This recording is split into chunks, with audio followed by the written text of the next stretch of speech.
DETV News is sponsored by Newcastle County Government. A federal lawsuit is filed against a Wilmington police officer. And some good news for victims of the devastating flood brought by Hurricane Ida. And Wilmington reaches an awful milestone. Those stories, along with sports and weather, are coming up.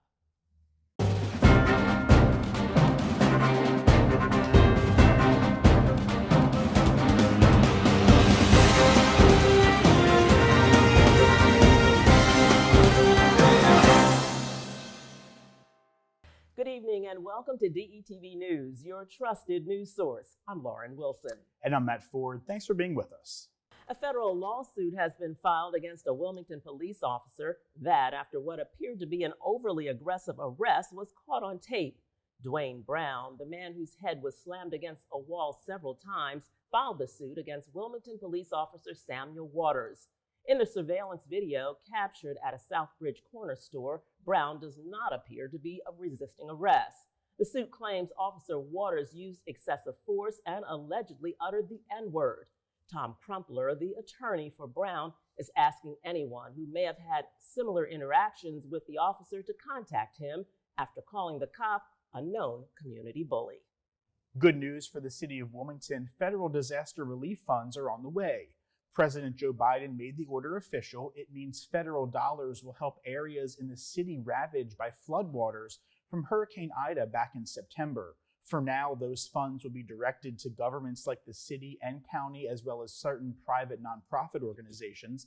The head of Delaware's Emergency Management Agency, A.J. Shaw, says he hopes FEMA, the federal arm of the agency, will soon be able to send support directly to residents who are still struggling to recover from the historic flooding. The death of an 18-year-old who was shot in Wilmington on Sunday night marked a grim milestone for the city of Wilmington. The murder brings the total number of people killed by gunfire this year equal to 2017, Wilmington's deadliest year on record. Zion Davis Shelton was shot in the first block of West 27th Street just after 8 p.m. and was taken to the hospital where he died. Sunday's shooting comes a day after another 18-year-old was killed just 3 blocks away. More than a dozen evidence markers could be seen on the sidewalk and in the street where Davis Shelton was killed. He is the 32nd person to die by gunfire in Wilmington this year. While the total number of people shot in the city so far this is down from 2017, 2021 is on track to be a deadlier year for gunfire. Governor Carney signed a bill last week that officials are calling a game changer for children about to age out of the foster care system. Here's more. Last Thursday, Governor John Carney signed a bill that created the Delaware Fostering Independence Through Education Tuition Waiver Program to support students in foster care as they work towards higher education. Institutions such as the University of Delaware, Delaware State University, and the Delaware Technical Community College are now required to waive all tuition and fees, including room and board, for any youth who has aged out or spent at least 1 year in foster care as a teenager. This is a game changer for our youth that are in foster care, to give them this opportunity to succeed and have education as they become members of, the productive workforce. Prior to the bill being signed, foster care youth only had access to a federal vouching program and a state-funded scholarship program. But before entering into this program, eligible students must apply for any and all financial aid before being granted the tuition waiver. Students may also use this waiver until the age of 27. Tanea Wilson-Hill, a recent Newark High School graduate and current foster care youth, feels that teens who are eligible for this new opportunity can now make a decision about college without having to factor in the cost. I personally feel like the new law can impact young teenagers become young adults in many different ways and give them new opportunities in life to grow and become successful in the real world. According to the Delaware Department for Children, Youth, and Their Families, it is estimated that about 15 to 20 incoming freshmen will most likely take advantage of the new tuition waiver. I'm Kaylin Pride with DETV. The Office of Delaware's embattled state auditor violated the state's Freedom of Information Act over a period of several years. That, according to the state attorney general's office. Investigators say requests for public records were not logged properly in a response to a petition from the Associated Press the Department of Justice found the auditor's office failed to maintain its FOIA logs as required by law over a period of more than 3 years. State Auditor Kathy McGinnis was indicted 2 weeks ago on public corruption charges. She denies any wrongdoing. The FOIA violation stems from a request submitted by the Associated Press in early September for auditors' FOIA logs from 2018 to the present. Stay with us. We will be back after a short break. You're watching DETV News. This message is brought to you by Newcastle County Government. Many wonder, what is a variant? A variant is a mutation or a change in the genetic sequence of the virus. Some of our methods of treating COVID-19 become ineffective. If we were to simply get vaccinated, we could decrease the spread and the likelihood that a mutation would form in the first place. Let's get vaccinated. Let DART do the driving. DART First State provides transportation that is clean, safe, reliable, and affordable. Plan your trip and get real-time bus information with the free DART Transit app. Scan your phone to pay your fare with the free DART Pass app. So what are you waiting for? Try transit today. Visit dartfirststate.com or call 1-800-652-DART. Welcome back. A 72-year-old Clayton man is facing federal child pornography-related charges. According to the U.S. Department of Justice, Rick Schreiber received and distributed child pornography from September 2018 through August of 2019. Law enforcement searched Schreiber's residence on October 20th, discovering the child pornography. He was arrested without incident and remains in custody. If convicted, he faces a mandatory minimum sentence of 5 years in prison with a maximum penalty of 20 years. The commission, created to reduce the number of people returning to jail, released its 3-year plan this week. It focuses on jobs, housing, and treatment of ex-inmates.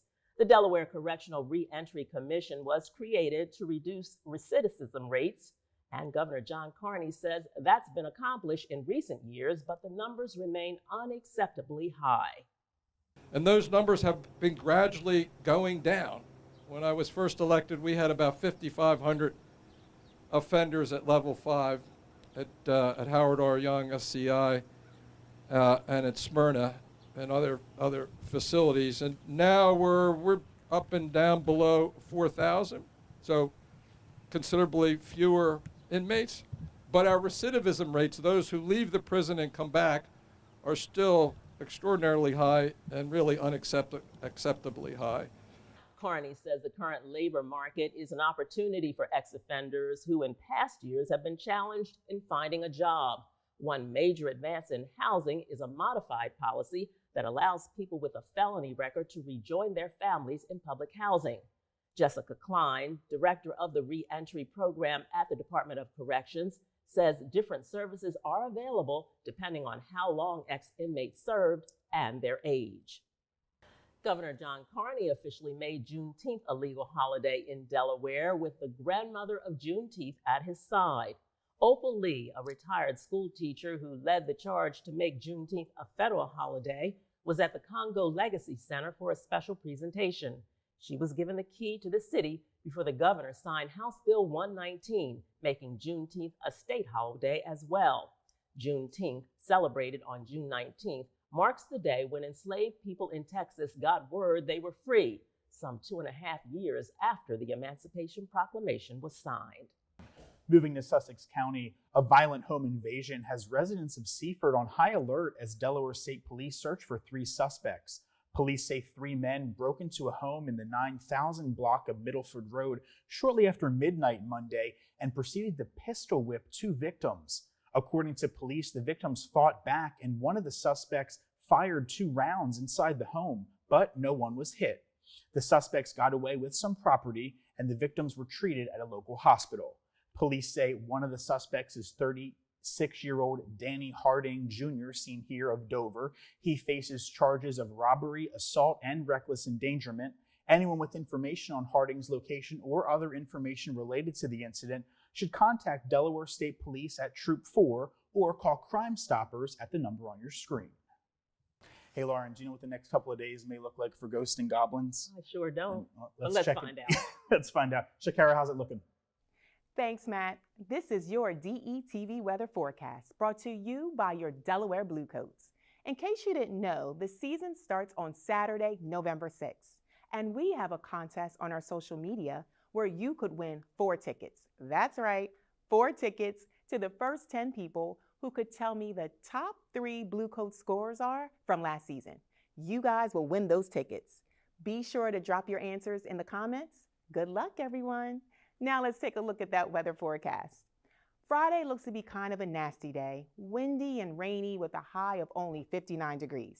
But Saturday is expected to be a nicer day with clouds and some sun and a high of 64 degrees. So not bad for the trick-or-treaters who are going out on that day. Sunday, Halloween Day, is forecast to be mostly cloudy with scattered showers and a high of 62. So if you haven't switched out your summer wardrobe for fall yet, I say now is the time. That's your 3-day weather forecast. So Matt and Lauren, what are you guys dressing up for as Halloween? Have you thought about your Halloween costume yet? Well, I'm going to a party, and I think I'm going to be a disco queen. Oh, I love that. Or pictures. How's that? No pictures. We can put it on DETV's Facebook page next. All right, I'm not sure about mine yet, Shakara. I'll get back to you, but I do want to see some pictures of Lauren here in the party. Thank you. A 14-year-old Camden boy brought a loaded firearm to Smyrna Middle School Wednesday, but turned the weapon over to a school resource officer. An investigation revealed the boy had been having a mental health crisis and was battling thoughts of self-harm. He was reportedly placed in protective custody and transported to an area hospital for a mental health evaluation, while police say charges may be pending.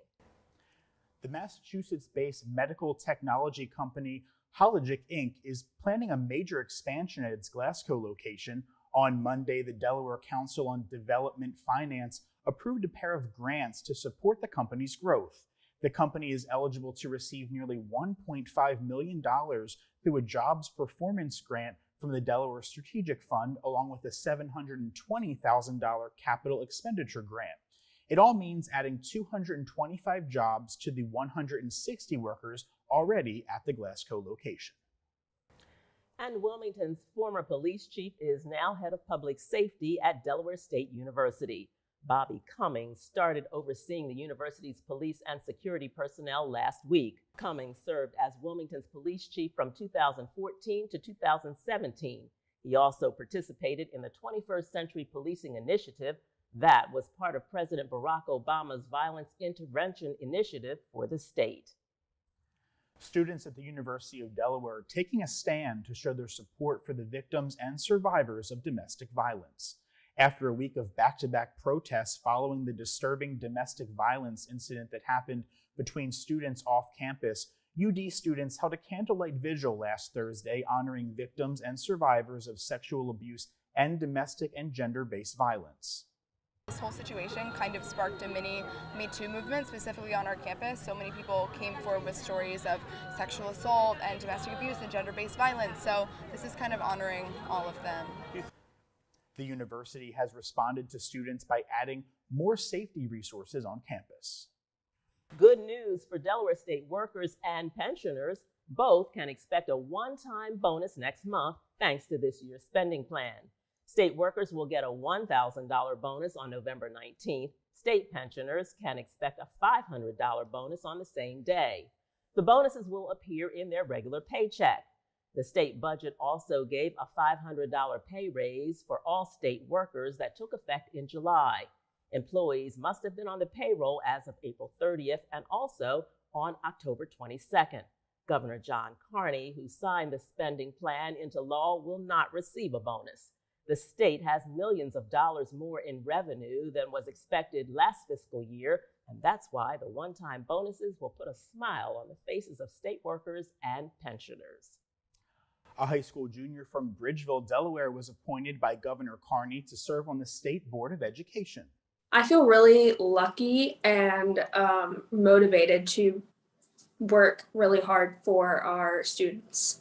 Shelby Ferris attends the Positive Outcomes Charter School. She joins the board next month and serves to the end of the 2021-2022 school year. In the 2018, the General Assembly passed a law adding 2 non-voting members to the board, a student and a teacher. Currently, the teacher seat is held by 2017 Delaware Teacher of the Year, Wendy Turner. Ferris has extensive experience in volunteering and leadership, including founding Hearts Art, which created more than 60,000 creative compassion items such as pillows and painted rocks as gifts, among other things. Shelby won the Governor's Youth Volunteer Service Awards. Governor Carney says he looks forward to having a student's perspective on the board. A troubling national statistic was put into stark reality this week when the Wilmington Veterans Affairs Medical Center unveiled a new memorial to vets who lose their lives to suicide. 660 American flags representing the monthly national toll were planted on the hospital's ground by the Knights of Columbus Villa Marie Council. The flags also marked the U.S. Department of Veterans Affairs Secretary Dennis McDonough's visit to the hospital. McDonough and members of Delaware's federal delegation met with vets privately earlier on Monday with Senator Tom Carper at his annual Veterans Summit. Both men addressed the topic of suicide and mental illness, saying there is still much work to be done. We will continue. We will not rest until we've assured that all of our veterans are getting timely access to world-class care. A 19-year-old Wilmington man was charged in connection to 2 Claymont carjackings in the previous 2 months.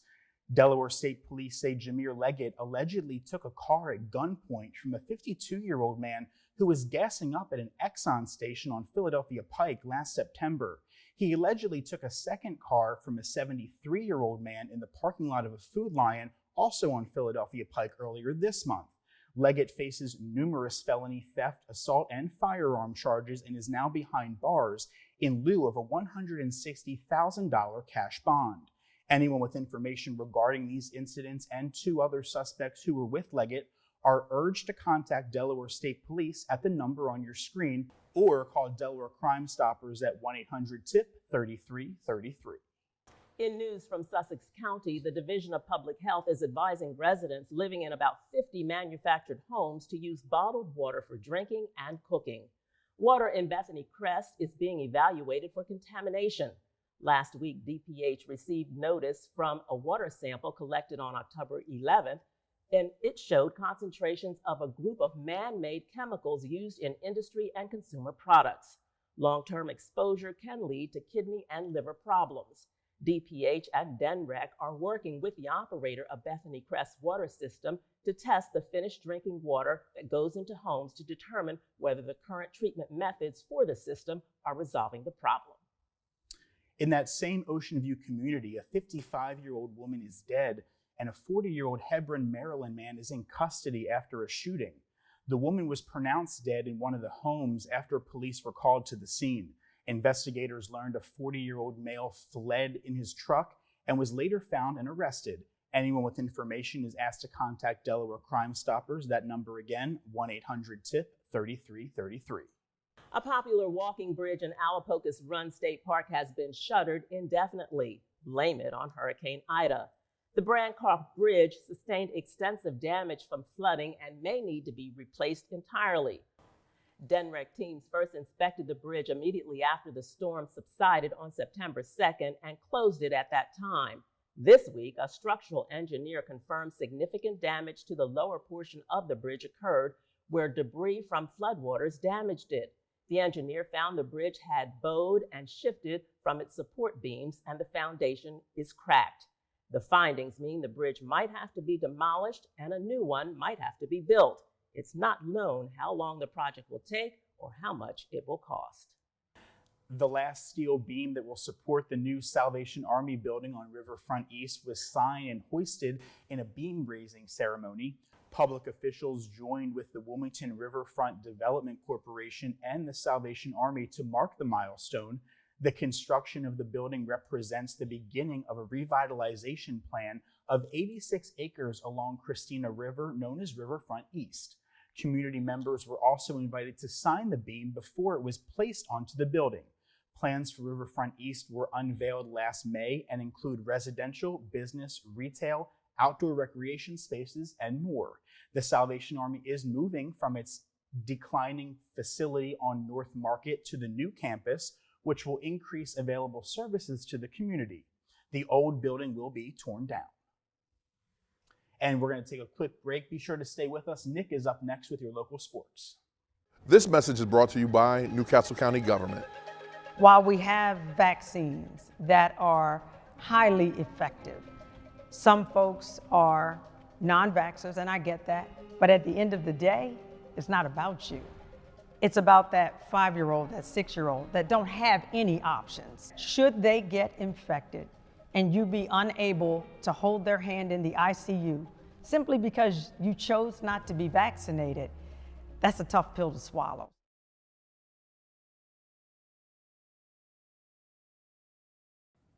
Welcome back to DETV News. I'm Nick Alessandrini. Big week of high school football, playoff seeding starting to take shape a little bit, but more important games ahead in week number 8. The Eagles and Hens will both look to get back in the win column this week after tough losses to the Raiders and James Madison. And the A-10 will be coming to Delaware for postseason action. But we begin with high school football. Some good matchups over the weekend, including a big Class 3 battle between Smyrna and Dover. It was homecoming for the Smyrna Eagles, and they did not disappoint. It was all Eagles in the first half as they would go up 20-0 to begin the game. Wayne Knight, 3 touchdowns in that opening half. Jaquan Kilby would get Dover on the board early in the second half, but it wouldn't be enough as the Eagles roll 34-13 and clinch 3A District 2. Wayne Knight ran for 149 yards and 4 touchdowns, and Cameron Edge threw for 2 more scores for the Eagles.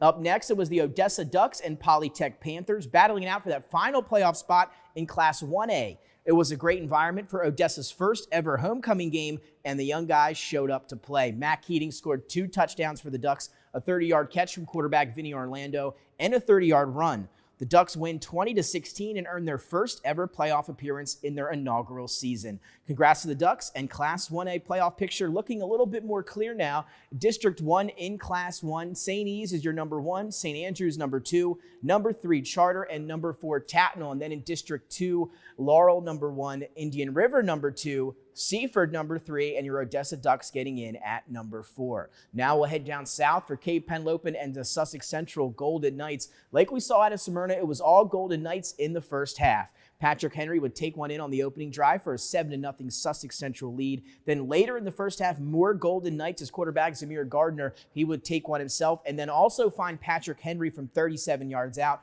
21-0 halftime lead for Sussex Central.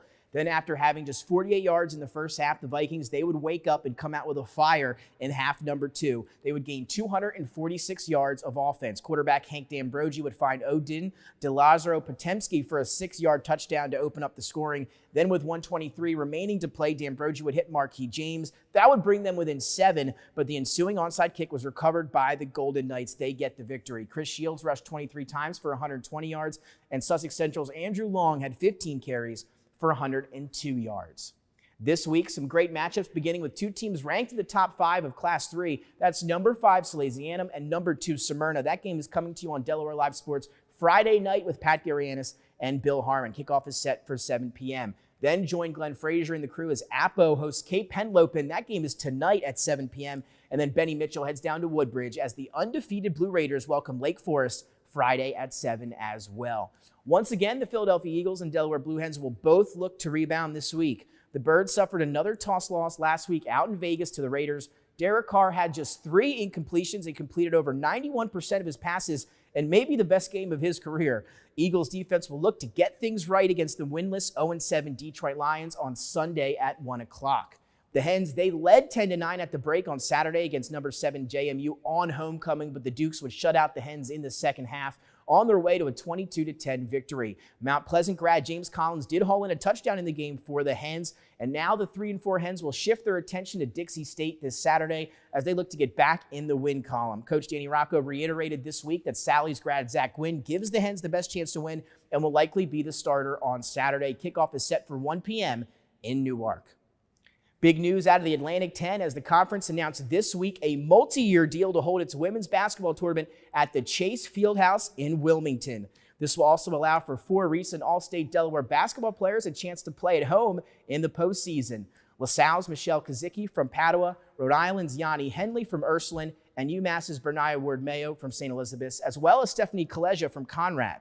The A-10 becomes the first NCAA D1 conference to hold a tournament at the Fieldhouse. And while we're on the topic, a few days after the Delaware Bluecoats selected former St. John player Shamori Pons with the #1 overall pick in the G League draft, the Sixers affiliate added the former DMA grad and Wesley all-time leading scorer Brian Cameron to the training camp roster. Cameron averaged 29 points, 8 rebounds, and 4 assists in his final season at Wesley. Congrats, Brian. Well, that'll do it for sports this week. We're going to take a short break. When we come back, more DETV news. Auto accident, medical negligence, work injury. Contact Team Tice, your Delaware personal injury lawyers. Leroy Tice in Wilmington, Delaware, serving and supporting the people of Delaware. Call 302-489-2400. That's 302-489-2400. Online at teamtice.com.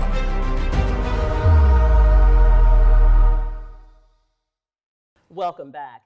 Delaware's furry friends are moving up in the world. After dreaming of a new facility for more than 20 years, Faithful Friends Animal Society broke ground Tuesday on a new, larger shelter and sanctuary set on 27 state-granted acres along Airport Road in Newcastle.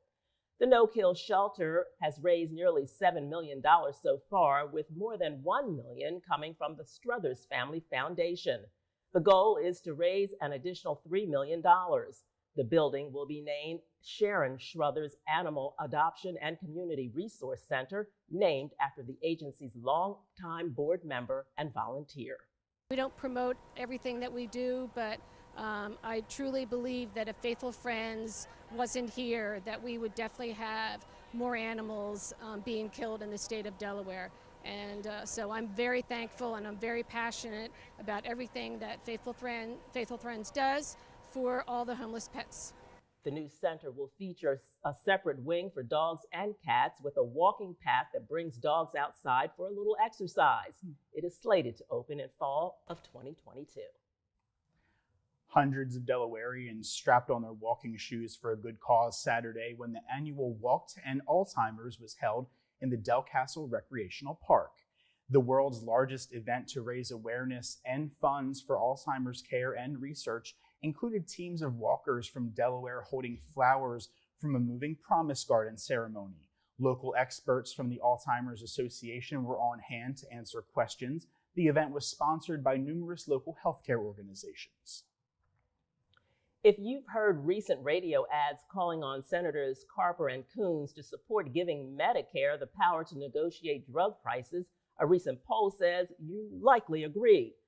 The Protect the Care campaign hopes to give Medicare the power to negotiate with pharmaceutical companies. It's all part of a Build Back Better bill currently in Congress. A new survey found strong bipartisan support for the provision, with 78% of Delaware voters saying they support the measure.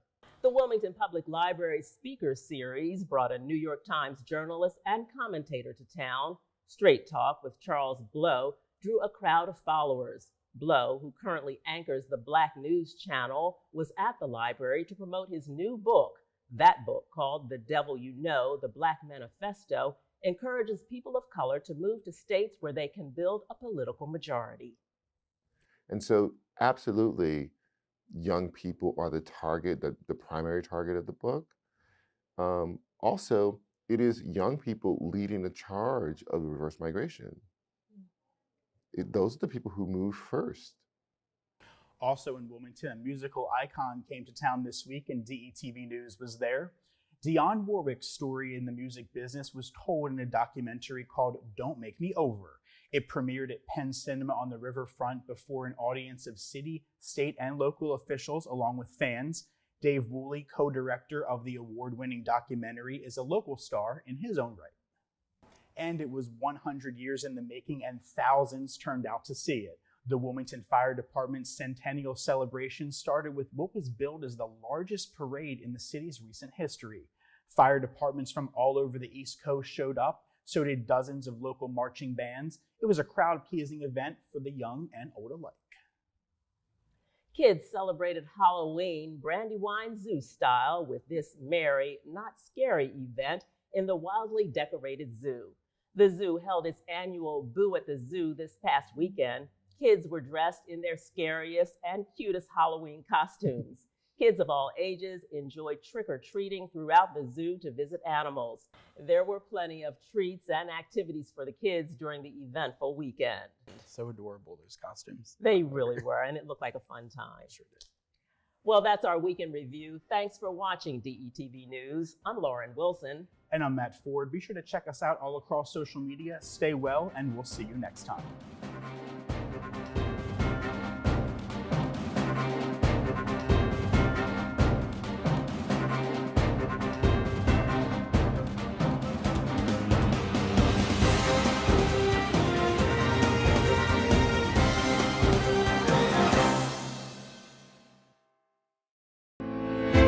DETV News is sponsored by Newcastle County Government.